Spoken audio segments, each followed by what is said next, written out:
tidur aja kok susah gitu Iya. ya. Iya, nggak ngerasain sih gitu. Iya, iya, Satu iya. jawabnya jadi. Betul. Nah, kadang ini menjadi suatu lingkaran setan lagi ya. Hmm. Ketika kita nggak bisa tidur, lalu kita mengkhawatirkan nggak bisa tidurnya itu Iya, lagi. betul, gitu betul. ya. Bagaimana sih caranya kita untuk menjaga atau meningkatkan kualitas tidur? Karena ternyata dok ya, ada beberapa orang yang memang sangat sulit untuk tidur.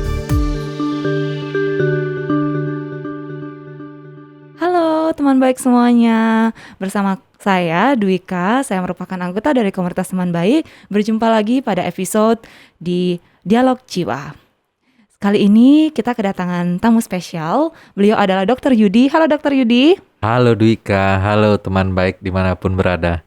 Ya, saya perkenalkan dulu, Dr. Yudi merupakan seorang psikiater. Beliau juga merupakan salah satu founder dari komunitas teman baik. Nah, teman baik semuanya, pernah nggak sih teman baik semuanya mengalami kesulitan tidur? Mungkin kita biasa nih mendengar kata-kata insomnia. Di sini Dr. Yudi akan memberikan pengetahuan tentang apa saja sih yang dimaksud dengan insomnia, faktor-faktor apa saja pemicunya, dan siapa saja yang mungkin mengalami insomnia. Nah, tetap ikuti dan juga dengarkan ya percakapan kita kali ini. Dr. Yudi, Iya. saya nih pernah nih mendengar keluhan dari teman-teman. Mereka mengalami kesulitan tidur. Sangat susah untuk memulai tidur. Dan juga ketika tidur terbangun-bangun gitu. Iya. Lalu mereka udah mendiagnosa aja nih, aduh mengalami Insomnia. insomnia gitu dok. Terus ada beberapa orang juga yang mengkonsumsi obat. Ada juga beberapa orang yang tidak melakukan apa-apa. Jadi terbangun aja sampai pagi gitu. Nah mungkin di sini Dr. Yudi bisa menjelaskan sedikit. Mungkin terkait insomnia atau gangguan tidur spesifiknya. Oke. Iya ya, jadi istilah insomnia ini kayaknya udah familiar sekali ya. Insom gitu biasanya orang bilang ya, disingkat-singkat ya. Ya, jadi tidur ini memang adalah suatu kebutuhan ya bagi setiap individu ya, setiap makhluk hidup. Hampir sebagian besar waktu kita itu dihabiskan dengan tidur, ya kan? Iya. Nah, kalau kita lihat malam kayaknya hampir berapa persen itu dari sehari itu kita pakai untuk tidur. Sebegitu pentingnya tidur karena dengan tidur seakan-akan ada banyak proses yang terjadi di dalamnya. Bagaimana hormon pertumbuhan itu keluar untuk meregenerasi sel-sel. Sehingga dengan tidur yang baik ya kita bisa mampu berfungsi dengan baik. Lalu bagaimana tidur itu bisa menstabilkan emosi kita juga. Nah, lalu dengan tidur yang baik itu jadinya kita juga bisa fokus dan konsentrasi yang baik pula dalam bekerja. Betul. Nah, kadang hal ini yang membuat ketika kita kayaknya kurang tidurnya gitu, jadi merasa khawatir ya. Nah, jadi apa sih itu insomnia? Jadi insomnia itu adalah suatu keadaan, dia masuk salah satu gangguan tidur ya, di mana individu itu mengalami kesulitan untuk memulai tidur dan mempertahankan tidurnya. Ya. Disertai juga kualitas tidurnya nggak baik, jadi bangun tidur itu nggak seger rasanya. Oh, berarti indikatornya itu dok ya? Iya. Bangun tidur nggak seger dan juga di tengah-tengah tidur itu kayak kebangun-bangun gitu. Iya. Jadi ada beberapa jenisnya dia. Ya, ada insomnia itu yang sulit untuk memulai tidur. Oke. Udah ngantuk banget gitu ya, tapi kok nggak bisa tidur-tidur, kok masih terjaga. Nah itu tipe yang sulit untuk memulai tidur ya. Oke. Lalu ada juga yang sering terbangun ya. Jadi tidurnya sebentar-sebentar kebangun, sebentar-sebentar kebangun. Nah itu berulang terus ya. Atau tidur lalu terbangun di dini hari dan akhirnya tidak bisa tidur lagi. Iya. Nah, ada juga yang tipe seperti itu. Bahkan campuran dari semua itu juga mungkin bisa ya. Nah jadi itulah insomnia. Jadi ada kesulitan untuk memulai dan mempertahankan tidur. Itu yang terjadi, Dwika. Oke, terima kasih dok atas penjelasannya. Jadi sebenarnya siapa saja dok yang bisa mengalami insomnia ini? Iya. Hampir semua orang ya bisa ya mengalami insomnia. Kalau kita lihat dari beberapa sumber dikatakan ada yang bilang 35% individu dewasa itu pernah mengalami insomnia. Ada juga bilang ada ringnya. 15-45% itu individu dewasa juga pernah mengalami insomnia. Jadi cukup besar ya. Jadi kayaknya kita itu hampir pernah mengalami hal yang seperti itu ya. Mungkin Dwika juga pernah mungkin ya. Terutama banyak deadline dok. Oh ya, apalagi dikejar deadline gitu ya. Nah itu dia ya. Jadi bisa aja dari usia kecil sampai usia tua pun bisa mengalami masalah tersebut. Kita lihat kebutuhan tidur pun juga seperti itu. Ketika bayi tentu kita tidur panjang ya. Kadang 20 jam itu tidur terus ya. Tapi makin lama tidurnya makin sedikit. Dan akhirnya remaja itu kadang-kadang sekitar 9 jam. Nah ketika sudah dewasa rata-rata kebutuhan tidur itu adalah 8 jam per hari ya. Nah, kurang daripada itu disertai adanya kesulitan-kesulitan tadi dan juga kualitas tidur yang tidak baik ya, bangun kayak segar, nggak segar rasanya, lalu siang itu kok ngantuk banget, nggak fokus, mata berair. Nah itu mungkin saja itu suatu tanda dan gejala dari suatu insomnia. Oke, jadi sebenarnya siapa saja ya bisa mengalami. Nah, apa saja mungkin pemicu atau faktor-faktor yang berkontribusi terhadap kesulitan tidur tadi, dok? Ya, kalau kita lihat pemicunya ya, kita lihat dulu nih, insomnia itu ada jenisnya misalnya. Ada yang bilang membaginya menjadi 2, insomnia primer dan insomnia sekunder. Nah, insomnia primer itu tidak ada kaitannya, dia tidak berkaitan dengan gangguan medis ya. Biasanya dia idiopatik, tidak diketahui mungkin sebabnya. Lalu ada insomnia sekunder. Nah, ini nih yang banyak kita alami. Nah, dia adalah suatu jenis insomnia yang terkait dengan gangguan medis, baik gangguan fisik maupun gangguan mental. Misalnya gini, yang gangguan fisik misalnya orang yang mengalami kencing manis. Malamnya kadang banyak kencing ya, jadi terbangun untuk kencing. Atau yang mengalami gangguan prostat. Nah, dengan pembesaran prostat ya jadi kencing yang sering. Nah, itu yang buat jadi terbangun. Begitu pula orang yang mengalami masalah mempunyai kanker misalnya dengan nyeri. Nah, nyerinya itu sering buat susah tidur atau terbangun dari tidur. Nah, itu beberapa hal yang terkait dengan dengan gangguan fisik. Tapi banyak juga nih insomnia itu terkait dengan gangguan psikis atau gangguan mental. Dan banyak orang bilang deteksi dini dari suatu gangguan mental itu adalah tidur ya. Bagaimana tidurnya?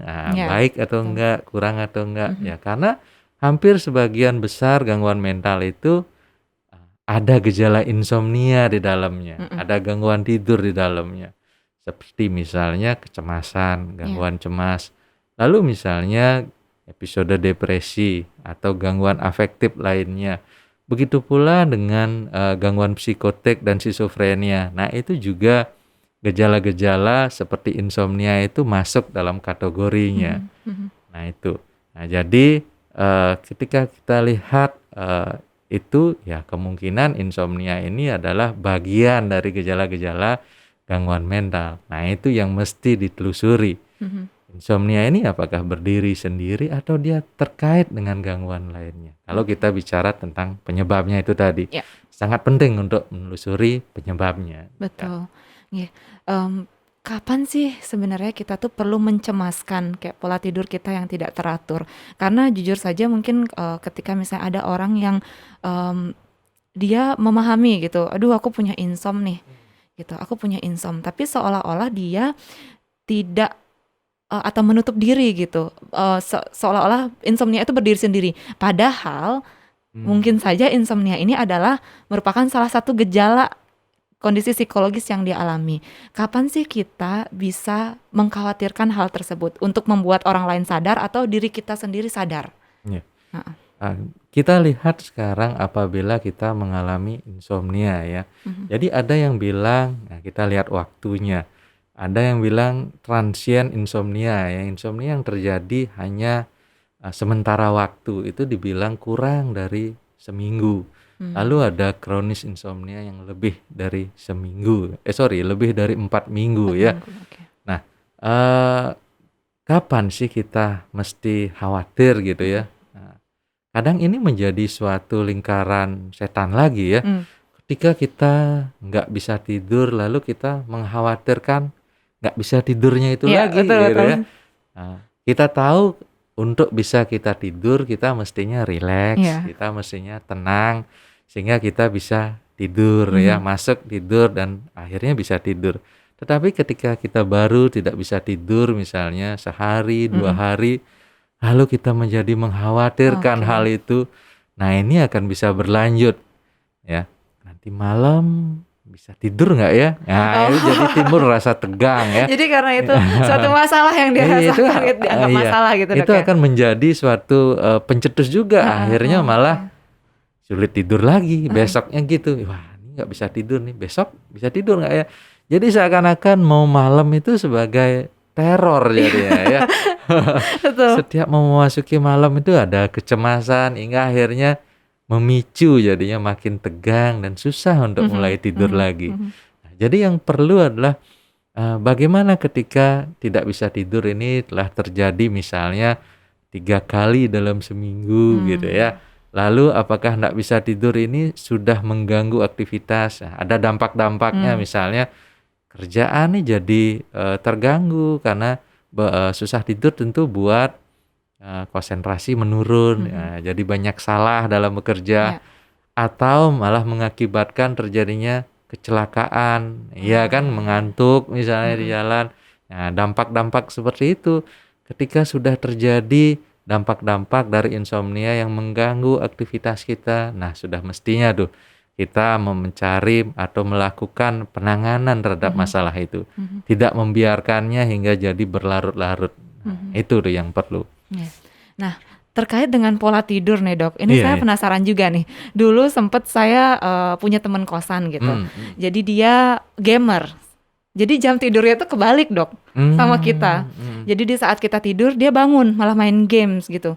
Terus dia, balaskan itu di saat-saat jam orang bekerja atau beraktivitas gitu. Kira-kira berpengaruh nggak sih, Dok, terhadap kesehatannya pribadi atau mungkin apa saja dampak-dampaknya atau mungkin itu adalah hal yang normal ketika itu menjadi suatu kebiasaan gitu? Kebiasaan ya jadi. Mhm Iya, cukup sering kita menjumpai hal-hal seperti itu ya. mhm. Padahal Tuhan sudah menciptakan ya yang namanya siang dan malam ya. Iya, Siang adalah diberikan waktu kita untuk beraktivitas mhm, ya dan malam adalah untuk beristirahat ya. Nah itu bukan tanpa tujuan, itu pasti ada sesuatu mmm, di balik itu ya. Ternyata ketika tidur kita ada pelepasan hormon-hormon ya. mmm, Nah, di sana ketika gelap, ketika suasana gelap, keluar nih hormon melatonin ya iya, dari kelenjar pineal yang ada di otak. mhm, Nah, itu keluar karena rangsangan gelap sehingga menyebabkan kita menjadi mengantuk dan oke, akhirnya tidur. Nah, itulah fungsinya malam itu. Lalu ya ketika tidur ya sama seperti tadi ya, ada efek-efek dan manfaat tidur seperti apa. Nah, sekarang kalau kita balikkan ya, malam kita beraktivitas, lalu siangnya kita tidur ya. mhm, Kalau itu terjadi berkepanjangan, tentu itu akan mengganggu irama kita, mengganggu siklus kita. Ya, kita tahu kan ada siklus nokturnal dan iya diurnal itu iya, akan menjadi terganggu juga kan. Nah, itu mestinya eee, kita rubah pola-pola seperti itu agar mmm, tidak timbul gangguan. Kadang banyak nih kita jumpai, beberapa pekerjaan yang iya, memang mengharuskan shift seperti itu. betul setuju, Nah ini kadang juga sebagai pemicu, makanya shift-nya itu tentu tidak berturut-turutan untuk malam. Rata-rata pasti 2 hari setelah itu shift-nya berbeda kan, 2 iya malam berturut-turut habis itu berbeda. iya, Karena apabila berturut-turutan, nah itu akan bisa mengganggu pola tidur, mmm, sehingga mesti ada perubahan. mhm. Seperti itu. Menarik sekali sebenarnya, Dok, ya. Jadi, kepikiran nih saya berarti shift pekerja itu sebenarnya memang umum ya, ada beberapa orang yang memang tidak bisa bekerja di pattern yang sesuai gitu ya. Jadi dia harus bekerja malam, terus paginya dia pulang gitu, Dok, ya. Terus harus tidurnya di saat kita beraktivitas. Tapi, mmm kita bisa melihat itu dan juga mengantisipasi dengan cara ada selang-seling itu, Dok, ya? Iya. Betul. Nah, saya pengen tahu juga nih, Dok, bagaimana sih caranya kita untuk menjaga atau meningkatkan kualitas tidur? Karena ternyata, Dok, ya, ada beberapa orang yang memang sangat sulit untuk tidur. Jadi kalau misalnya menurut saya sendiri ya, saya suka banget tidur, Dok. Jadi kalau misalnya di waktu tidur ya udah saya tidur bahkan bisa lebih gitu. Tapi ternyata untuk beberapa orang itu tidur tuh adalah sesuatu hal yang benar-benar dia sangat butuhkan dan itu kayak surga gitu loh, Dok. Karena sangat saking sulitnya gitu, Dok. Gimana Iya. kira-kira untuk membantu orang-orang tersebut? Iya, kadang ada ya ujaran-ujaran yang lucu ya. Tidur aja kok susah gitu ya. Iya, nggak ngerasain sih gitu. Iya, Satu iya. jawabnya jadi. Betul. Iya, jadi memang ada beberapa usaha-usaha yang bisa kita lakukan untuk mengoptimalkan tidur atau untuk memperbaiki kualitas tidur kita. Sering ini disebut sebagai kesehatan tidur yang baik atau good sleep hygiene ya. Nah itu, apa sih itu kan gitu ya. Nah, ini yang mesti kita bentuk dan ciptakan. Yang pertama adalah bagaimana membentuk pola tidur yang pertama. Nah, jadi kita membentuk kebiasaan dalam diri. Ya, misalnya jam berapa nih kita mau tidur ya, sehingga terbentuk karena udah menjadi kebiasaan, terbentuk pola dalam otak sehingga otomatis jam segitu akan tercipta ngantuk. Misalnya jam 10 nih, ya, setiap jam 10 kita bentuk itu. Lalu berikutnya adalah menciptakan suasana kamar yang nyaman untuk tidur ya. Tidak terlalu terang. Jadi perlunya agak sedikit gelap ya. Karena itu tadi kan, karena malam mestinya gelap untuk memicu keluarnya hormon melatonin. Karena kalau terlalu terang, bright, nah itu akan menghambat sehingga jadinya ngantuknya akan kurang optimal. Jadi perlu juga kamar yang gelap. Lalu perlu juga nih yang sejuk tapi nggak dingin. Nah, karena kalau terlalu dingin juga akan mengganggu, akan buat nggak nyaman. Jadi agar nyaman ya perlu sejuk. Katanya suhu kalau pakai AC kurang lebih sekitar 25 sampai 27 atau 28 itu sudah cukup ya. Nah, lalu berikutnya jadikanlah tempat tidur itu adalah tempat untuk tidur dan aktivitas seksual ya. Nah, sebaiknya memang tidak melakukan pekerjaan ya, di Dok, atas ya? tempat tidur ya. Itu saya banget tuh, Dok. Jadi apapun gitu dilakukan di kamar, di kasur, maksudnya bekerja pun ada laptop gitu. Jadi itu sebenarnya juga mengganggu, Dok, Nah, ya? itu sebenarnya mesti dihindari ya kalau kita ingin membentuk suatu kesehatan tidur yang baik. Bahkan nonton TV di tempat tidur atau bermain games. Nah, itu juga mestinya baca buku. Nah, itu dihindari ya, karena ingin kita membentuk pola otomatis ya, tempat tidur ini adalah tempat untuk tidur. Nah, seperti itu. Lalu berikutnya apabila kita kadang ada salah kaprah nih, nah kita cerita itu. Kadang ada cerita pasien saya misalnya datang susah tidur. Dok, saya susah tidur padahal saya biasanya kalau lelah itu cepat tidur. Nah, belakangan ini susah. Bahkan saya sudah olahraga. Saya olahraga sampai jam 8 malam dari jam 5 sore agar benar-benar lelah, agar tujuannya biar ketika lelah lalu jatuh tidur. Kok malah enggak bisa tidur ya? Nah, itu juga suatu hal yang tidak sesuai. Karena ketika menjelang sore dan malam itu metabolisme tubuh kita semakin menurun. Betul. Tetapi apabila kita olahraga, nah itu akan metabolisme itu ditingkatkan dan diaktifkan kembali, sehingga rasanya jadinya segar ya kan? Gitu ya. Malah segar jadinya. Makanya mesti dihindari tuh olahraga berat atau aktivitas berat 4 jam sebelum tidur. Nah, makanya itu mesti dihindari. Nah, jadi yang hal-hal yang salah kaprah itu mesti coba deh untuk mulai ditinggalkan. Nah, seperti itu. Lalu berikutnya ada nih hal-hal yang mesti kita cegah ketika kita tidur. Sering nggak lirik jam? Iya kan? Iya, betul. Kadang ini jadi hal yang buat kalau orang ada susah tidur ini kadang sebagai teror. Lihat lirik jam 10 kita tidur, lirik lagi belum bisa tidur ya. Nah, udah 15 menit lama nih. banget Kok gitu lama ya. banget, kok baru 15 menit belum bisa tidur. Ntar lirik lagi. Nah, itu tentu akan menimbulkan seperti teror. Apalagi malam dengan sunyi dan kebetulan jamnya jam dinding yang ada Tik detak, tik. ada detaknya itu ya. Iya Nah, iya. tek tek tek. Nah, wih seperti teror banget. Baiknya sih nggak usah, mending ada jam di kamar Oh. ya kalau kita mempunyai masalah tidur. Jadi disingkirkan dulu atau mau pakai jam digital dengan dibalik agar kalau kita nggak bisa kontrol loh untuk Oke. lirik jamnya. Nah itu. Nah, berikutnya juga kita mesti menciptakan suasana rileks sebelum tidur. Oke. Nah, gimana kalau misalnya kita ada masalah, Mhm. misalnya ya, yang nggak bisa ditunda Mhm misalnya, mhm. nah itu kita mesti belajar. Mhm. Kita catat dulu, kita katakan pada diri bahwa Oh. memang hal ini tidak bisa diselesaikan malam ini. Oke. Nah, mestinya kita tulis lalu kita ikhlaskan untuk diselesaikan hari esoknya. Ya. Nah, seperti itu. Atau ketika itu tidak bisa, nah kita mesti melakukan latihan relaksasi. Mhm. Latihan relaksasi ya bisa dengan yang sederhana ya, dengan breathing Mhm exercise, mhm. latihan nafas, mengatur pola nafas. Mhm. Nah, itu juga bisa dilakukan. Ya. Nah, lalu berikutnya, nah kok jadi ada banyak ya? Banyak ya, tapi sangat bermanfaat Dok. Jadi kayak ada hal-hal yang saya Eh, belum ketahui sebenarnya itu penting banget menyiapkan seperti kamar, ah, sunyi, jam yang ya. detail seperti itu tuh mungkin kita nggak sadar Dok, tapi sering Hmm, kita lakukan. hmm. Terutama juga yang tadi yang merelakan aktivitas berikutnya di lain Iya. waktu itu benar-benar saya belum bisa melakukan itu gitu. Artinya kayak kita kan ada suatu ketika kita kayak berambisi untuk Hmm, menyelesaikan semua gitu. iya. Kayak seolah-olah ada masalah kita pengen menyelesaikannya sekarang saat ini terus itu dipikirin gitu. Ternyata juga Ya, nggak tapi kalau baik itu gitu. kita sadari Iya. akan nggak bisa selesai gitu, artinya itu nggak mesti dipaksakan. Nah, Heeh. itu kita merelakan untuk dilanjutkan esok Mhm harinya. mhm Lalu berikutnya, ini nih, ketika kita sudah mencoba tidur, mhm 30 menit, sejam kita coba mhm. tidur, tapi belum bisa tidur, Aha. baiknya kita nggak memaksa diri untuk tidur, Oh gitu tidak malah Dok ya?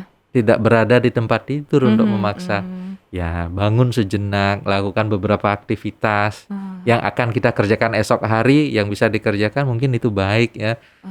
Mungkin kalau ibu-ibu mau, ya mungkin prepare untuk Masak masak, betul, ya kan? potong-potong bawang, Motong-motongnya, potong sayur gitu iya, ya? persiapannya Heeh dilakuin. heeh. Atau hal lain misalnya. Tapi ketika sudah timbul ngantuk lagi, ya kita coba lagi. Nah, itu mesti. Nah, yang nggak kalah penting juga adalah bagaimana kita mengurangi atau sebisanya tidak tidur siang. Oh gitu, Nah, heeh. iya. Nah, karena kalau tidur siang yang berlebihan itu akan tentu akan mengurangi kuantitas atau kualitas tidur Mmm. di malam hari. Nah, kayak gitu. Kayaknya udah cukup banyak ya. Banyak sekali Dok, nggak apa-apa Dok. Heeh. Ini terkait dengan penggunaan obat tidur Oh iya Dok ya. iya iya. Nah ini penting juga nih untuk diketahui teman-teman di rumah karena kadang ketika mendengar obat tidur kita berpikiran yang ngapain sih mengkonsumsi Hmm, obat hmm. tidur gitu kan ya. Kapan sih itu kita butuhkan obat tidur itu? Atau mungkin kayak ada orang yang menggunakan kayak obat batuk gitu. Hmm, Atau antimo Dok. Nah iya, itu gimana Dok? iya. Kadang orang menggunakan side effect atau efek samping dari obat-obat lain itu agar bisa tidur ya, Heeh, side effect mengantuknya. heeh. Nah, sebenarnya sih itu juga kurang baik ya. Mmm, Mungkin lebih baik yang pertama dicoba itu adalah yang tadi ya, bagaimana mmm, kesehatan tidur yang baik. Lalu ketika kita ada nih, sudah coba itu, lalu masih mmm, juga nggak bisa tidur. mhm, Nah, ini mesti kita lihat, jangan-jangan ini ada terkait dengan suatu hal yang lain. mmm. Jangan-jangan ini adalah bagian dari suatu gangguan yang mungkin kita nggak sadari. Iya, Nah, inilah pentingnya ketika kita sudah melakukan usaha mandiri mhm, seperti tadi, tidurnya masih juga nggak bagus, mhm. nah kita nggak ada salahnya dong berkunjung ke profesional kesehatan jiwa Betul, ya, entah ke setuju. psikolog klinis, Mhm, dokter atau psikiater untuk mencari apa nih. Bila pun nanti ada diberikan obat-obat, ya tentu itu sudah dalam perhitungan ya. mmm, Nah, beberapa obat tentunya diberikan dengan restriksi ya, ya, pembatasan. Obat-obat misalnya kita temukan nih ada gangguan cemas, ya tentu akan diberikan obat-obat untuk mengatasi kecemasannya mhm, yang memiliki efek mengantuk. Juga mhm, diberikan antidepresan juga mmm, untuk memanage kecemasannya. oke.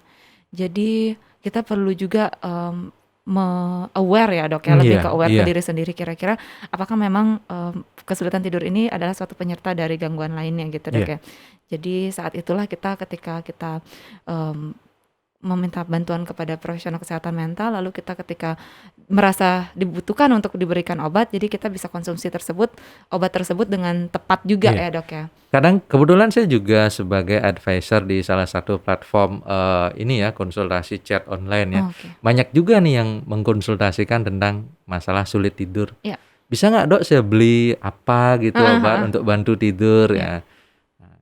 Nah, itu kan ada ya beberapa obat yang dijual bebas Mhm, atau mhm. misalnya obat-obat yang seperti melatonin ya. Hmm, Nah, itu mungkin bisa dicoba, tetapi tidak dalam jangka waktu yang panjangan. oh Setelah gitu. 3-5 hari mestinya itu tertangani. Tetapi kalau enggak, nah itu lagi ya. Iya, Kalau iya. masih gangguan tidurnya, nah ini nih mesti dicari. Karena gangguan tidur itu salah satu pintu screening atau seperti banyak Mhm. bagian dari gejala-gejala gangguan psikis biasanya. Iya, iya. Baik, jadi ada gambaran ya teman baik di rumah ya. Jadi kapan kita perlu mengunjungi profesional kesehatan mental untuk mendapatkan arahan dan juga treatment yang tepat. Karena memang meskipun juga terdapat obat di luar sana yang bisa dikonsumsi, namun juga tidak baik juga untuk dikonsumsi secara Berkepanjangan ya. berkepanjangan, betul. Nah, dok ada nih yang bertanya gitu. Misalnya dia memang memaksa suatu kondisi itu memaksa dia untuk tidak tidur gitu. Iya. 2 hari atau 3 hari berturut-turut untuk mengerjakan tugas misalnya. Kira-kira baik nggak sih untuk melampiaskan kekurangan tidur kita itu di 1 hari gitu, full gitu untuk tidur gitu? Iya. Hal yang pertama aja sebenarnya sudah kurang baik ya. Mhm. Nah, gimana kita memaksa tubuh kita untuk terjaga misalnya dalam berhari-hari Iya. ya. Tubuh, otak, pikiran tentu ada batasannya. Nah, itu Mhm. yang harus kita kenali juga. Mhm. Kapan ada batasan itu? Ya sebaiknya ya tentu mesti disertai istirahat. Mungkin tidak optimal tetapi disempatkan istirahat dalam beberapa jam. Berikutnya ya istilahnya bayar tidur gitu ya. Iya.